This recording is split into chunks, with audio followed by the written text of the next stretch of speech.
Alright folks, here's an alarm system made by, looks like Vivint. Let's go with Vivint. I'm going to change the glass sensor. This is what it looks like. They make a round one and a rectangle one. We got the rectangle one. And up on top, is that little button over there? You can use a little screwdriver and push down on it. You push your hands on it and you just want to push down on that. And then the top is going to tilt towards you. Like that. Okay? And there is the two batteries. The batteries are 123As. Alright, so we just pop them out. Put another one in.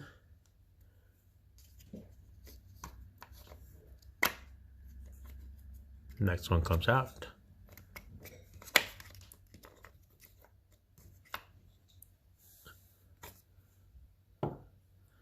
New one goes in.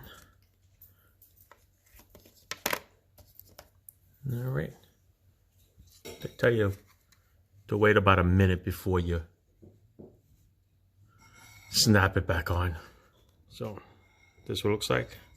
Got two little hooks on the bottom. Those are the tabs that touch the bottom of the battery. Then those are the tabs that touch the top.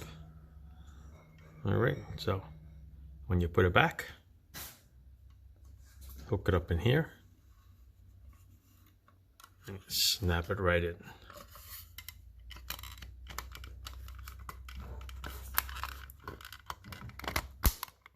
There you go. Now if you saw that, I had a green light and a red light come on.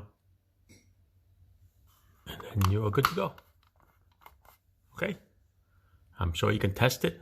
Just got to get the instructions for that. Other than that, it's all done. Batteries are changed. Alright, it should show on the screen that the batteries are good to go. Thanks for watching. Ciao. Oh, here it is. See? On the screen it says that the living room entry glass break batteries have been changed. So you go just hit OK. And you're good to go. Oh, it says there's a loose cover. I'll go back there and check that. Alright, other than that, you are done. Thanks for watching. Ciao. Alright, so look at the cover. Yes, it looks like I missed the bottom hook. Alright, so that's why it's loose. So same thing. Push it. Make sure I get the two hooks in there now. Snap it in. There you go. It's good to go. Let's go check the cover. Let's go check the big monitor. There you go. Everything looks good. Thanks for watching. Ciao again.